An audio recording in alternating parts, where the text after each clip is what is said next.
ইউক্রেনের বিরল যে খনিজ পদার্থ, সেই খনিজ পদার্থের ভাগ অলরেডি আমেরিকা বসিয়ে দিয়েছে। অর্থাৎ ২ দেশের মধ্যে চুক্তি সই হয়ে গেছে। যদিও এই খনিজ পদার্থের ৬০% অলরেডি রাশিয়া দখলে নিয়ে নিয়েছে। আর যে ৪০% অবশিষ্ট ছিল, সেটাও আমেরিকার সাথে একটা চুক্তি সই করেছে ইউক্রেনের প্রেসিডেন্ট ভলোদিমির জেলেনস্কি। আমার প্রশ্ন সেই জায়গায় না। আমার প্রশ্ন হচ্ছে ফরাসি প্রেসিডেন্ট ইমানুয়েল ম্যাক্রো এই যে খনিজ পদার্থের ভাগ বসানো বা আমেরিকার সাথে চুক্তি সই করা, তাতে তিনি খুশি কিনা? কারণ রাশিয়া ইউক্রেন যুদ্ধ পরবর্তী আমরা বহু কিছু দেখছি, নানান চড়াই উতরাই দেখছি, ইউরোপের বিভিন্ন দেশগুলোর নানান বক্তব্য দেখছি।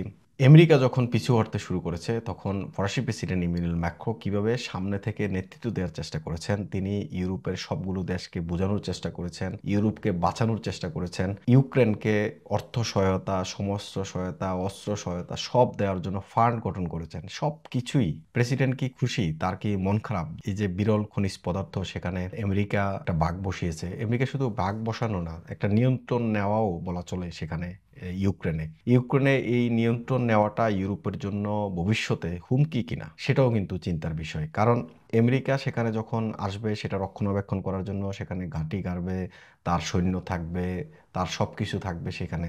তখন তো আমেরিকা চাইলে যে কোনো মুহূর্তে ইউরোপের যে কোনো দেশে আক্রমণ করতে পারে। এই যে পরিস্থিতি, যুদ্ধ পরিস্থিতি থেকে উত্তরণের জন্য নানানভাবে চেষ্টা করা হলো, সবশেষে কিন্তু সেটা হয়নি। যদিও ভলোদিমির জেলেনস্কি তার দেশের নাগরিকদের বলছেন এই যে চুক্তির কারণে তিনি সবচেয়ে বেশি লাভবান হয়েছেন। তিনি একটা সিকিউরিটি পাবেন আমেরিকা থেকে। অর্থাৎ রাশিয়া নতুন করে আর আক্রমণ করবে না ইউক্রেনে। যা গেছে তো গেছে, বাকিগুলা যেগুলো আছে সেগুলা তিনি বাঁচাইয়া রাখবেন। অর্থাৎ যে ধ্বংস করা হয়েছে, যে বাড়ি ঘর স্থাপনা যেগুলো ধ্বংস হয়েছে, সেগুলো পুনর্গঠনে আমেরিকা ইউক্রেনকে সহায়তা করবে।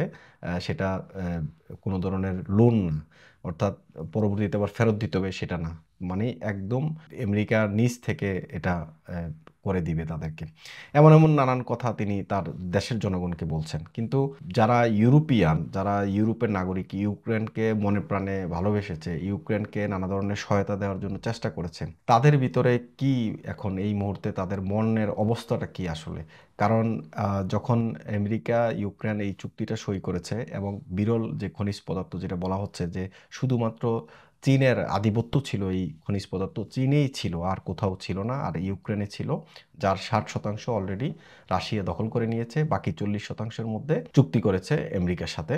এখন আমেরিকাও নিজেকে একটা পাওয়ারফুল, এই যে খনিজ পদার্থ পাওয়ার পর নিজেকে আমেরিকার সাথে একটা টেক্কা দিতে পারবে। আমেরিকার লাভ হলো বা অন্যরা লাভ হলো, কিন্তু যারা এখানে বড় ধরনের ভূমিকা রাখছিল, অর্থাৎ ফ্রান্সের প্রেসিডেন্ট, ফরাসি প্রেসিডেন্ট ইমানুয়েল ম্যাক্রো, তিনি আসলে বিষয়টা কীভাবে দেখছেন? যদিও এই বিষয়ে তার কোনো বক্তব্য এখনও কোনো গণমাধ্যমে আসেনি। যদি আসে পরবর্তীতে সেটাও আপনাদেরকে জানাবো যে ফরাসি প্রেসিডেন্ট ইমানুয়েল ম্যাক্রো আসলে এই বিষয়টাকে কীভাবে দেখছেন।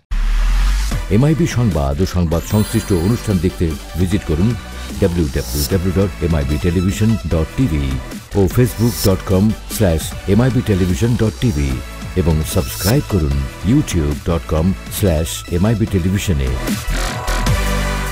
এমআইবি টেলিভিশন, সত্য খবর, সঠিক খবর।